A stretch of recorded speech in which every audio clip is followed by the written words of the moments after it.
Hey guys, welcome to the woods.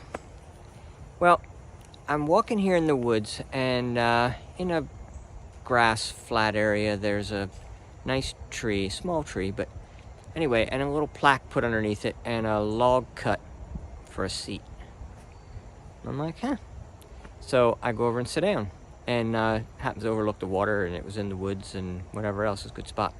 But anyhow, the plaque said happiness has no dimensional limitations.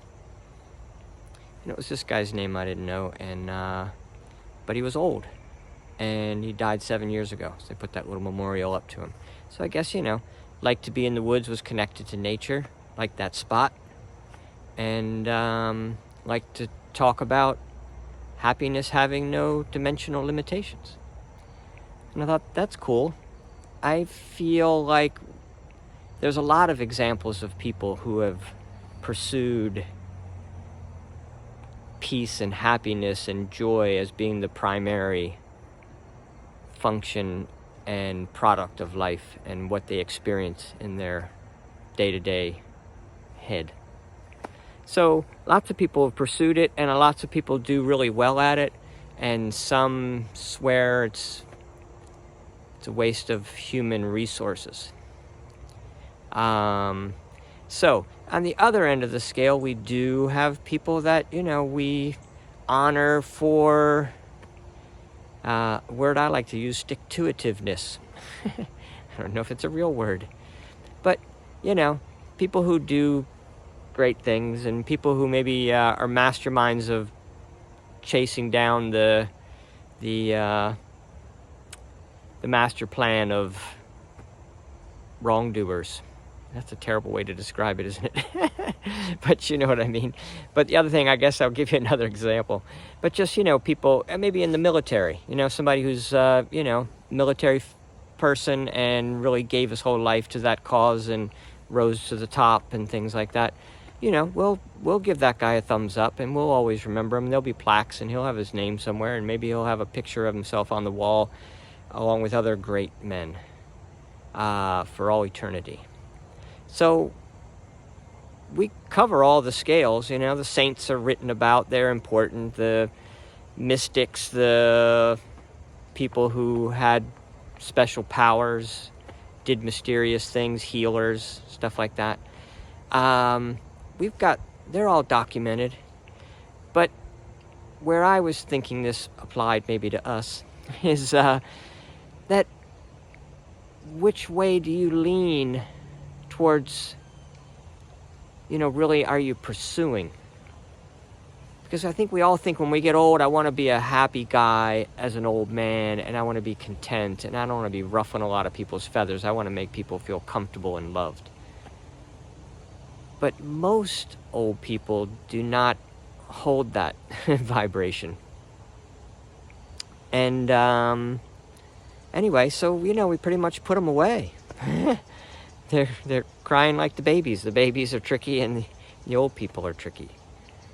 But, and they'll say, Alzheimer's and different things like that. But, people who don't have a happy sense of themselves and their surroundings, it doesn't matter what happens to them, they're never going to change that. Here's a prime example. I was thinking about this guy a little bit earlier. I don't even know his name. I don't really keep track of his story, but they made a movie about him too. I don't really know exactly how that all went. And maybe I should know that, but really I just know it's just one more example. There's people who have suffered and lived through it that talk about it a lot of times. But you guys probably heard on the news, that guy who years ago, he was a rock climber, and he fell into a cave, basically, wedged between rocks. Got his arm stuck between a rock and a hard place, so to speak. So he gets his arm stuck in there, and basically no one knows how to find him. He thinks chances of him getting found. Of course, he has a chance he could be found. So he's got to basically maintain it, because he might have to yell, "Hey, I'm down here sometime, anytime soon." But of course it doesn't feel good, and he's, starving and dehydrating and knows how much time he has left and all that kind of stuff. That's it's about as scary an experience anybody would ever go to. I have a reason I'm going into this story, by the way, so don't get too weird and don't hang up on me. But imagine that guy being in there for days, and eventually realizing no one's coming, and I'm going to have to cut my arm off with his little knife that he had. So you do it. I mean, that's horrifying. But he's lived to talk about it. They made a movie about it. And anyway, the point is this. What do you think that did to his sense of reality today? Does he feel like, okay, I went to the scariest place and it's horrific and I never want to take another risky thing ever in my life? I'll take no more chances. I'm just going to take my lot in life and basically walk the streets and just feel miserable because how could I have let that happen to myself, or whatever, hating on himself he wanted to use in dialogue to shrink because of the incident. There's a chance of that, but we all kind of know it's like almost no chance of that. Guy's already sort of ambitious. He's a rock climber and things like that, and you survive something like that, you're not going to just, turn into a nobody. Not that you have to be famous to be, but he's not going to be afraid to take on another challenge. All right, that's a better way to say it. So, other end of the scale is there's a real good chance. I mean, I'm not even going to say there's a real good chance. Anyone who goes through an almost death experience and comes back, this is their experience. Oh, it's not as bad as I thought. Your mind puts you in another spot, and you find if you can find relaxation and ease of breath and drop concern for the past and the future. If you can do that now, you can do it with your arms locked in on your deathbed, because you stay out ahead of it and you just feel good about things, and you go into a really peaceful, thankful, I'm all acceptance, love energy ball helicopter view of yourself. That's where you're going to go. And you won't feel pain. You won't struggle and suffer. It'll just be an experience that you get to tell about. So from the vibrational side of things, helicopter view, if you will, we know we're just energy balls here. Nothing can really happen to us. Only your mind can picture terrible things happening. You can't actually have terrible things happen. No matter how terrible it goes, it doesn't ever get where you can't pull your head out of it and put a smile on your face and say, I sure am glad to be alive. So work on where you are now, because you're not stuck in a cave with your arm locked in, having to cut it off to leave. Just change here's the place to start. Here'll be my summary of this. We'll make it short today. I was looking at a guy who's sitting in a parking lot overlooking Lake Roland and the trees, and beautiful spot. And it was, parking lot though, and he's in his work vehicle. So probably on lunch break or whatever, about my age. But he looked very peaceful, his window down, he's just enjoying the space. But he's got the radio playing, somebody's talking in his ear. So it didn't really matter, I didn't catch a sense of what it was.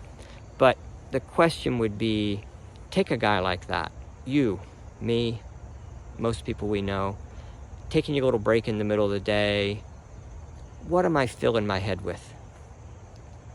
Is it leaning towards the sense of everything's working out and we don't have anything to be afraid of? Or is it leaning towards there's something we need to fix? Or here's what's going wrong? And maybe even with a smile, like, we've got a solution. If you're all excited about a solution, then you know there's a problem. So we're not really looking for solutions to anything. We're just watching things evolve. We're just being a part of the process. We're unfortunately sort of a active participant, not just observer. And so to what extent you're active participant depends. Some people are very strongly against things. Some people are very strongly for things. And there's people in the middle. And there's people who are just in the love vibration saying, you know what? Everybody's kind of got to go their own path. It's sort of like these woods. This isn't peace and harmony for everybody. I could be in an African safari or right here, minutes from my house. It's no different, really. Middle of the day, mid temperatures, perfect everything. What, I got lunch packed? What do you want out of life, really? But there's animals, there's wild animals, there's, you know, all the creature comforts, there's everything. Except, you know, maybe that fear of being attacked by a mountain lion over my shoulder right now. So, but some people want that. They want that sense of a tiger coming over because they feel comfortable. It's like, that's what I'm used to. I used to be used to that. I know what that's like. I'm working at the fine art of leaning in the direction that I'm sharing with you fine folks. So, anyway, it's worth it. I'm, you know, a little bit ahead of some people. I'm a little bit behind some people. But it's a great journey. That's all I want to say. So, all right, get out in the woods if it feels good to you. If not, get a potted plant, sit next to the window. But whatever, just lean to the direction of, I can't change my mind thinking and my sense of self, my vibration. I can't change that real easily. But I can consciously say, I think I'll just change the radio station and listen to somebody talking in my ear, or follow someone else on Facebook, or follow someone else on YouTube, or watch a movie or a TV channel that is just going towards everything feels good and it's going to be okay.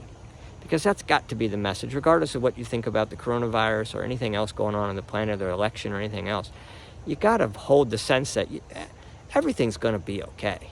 Everything's going to work out. We don't need to be preparing for something other than preparing for that mental state of bliss through the rest of your life. That's all that's at stake. Come on, get on the love train. Everybody's got to be on it by now. So it's just a matter of maybe I just need to move on to like tricks and tips, you know, how to move yourself in the direction. Well, I guess that's my first one. Turn off what's coming from the outside. When you feel funky about something, oh, there's judgment in there. There's absoluteness. There's rightness of only one way and all that type of stuff, which people want to say, oh, that's being tough and, you know, and buckle down and be more of a producer in this country. And I'm not opposed to people being a producer. I just want you to be a producer when you know who you really are, and you know that greatest sense of yourself, that most growth-oriented, challenge-seeking love bomb that you are, when that person comes out, then yeah, go do it. And if you can feel what that is, yeah, go do it. I'm not saying don't go do something. I'm just saying, but make sure you're leaning in the direction of everything's perfect. There's nothing that needs to be fixed.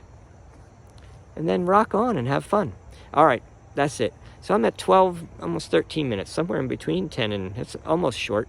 All right, love you guys. And don't forget to throw love bombs on each other and yourself. And, you know, put the mask on yourself first. All right, see you guys.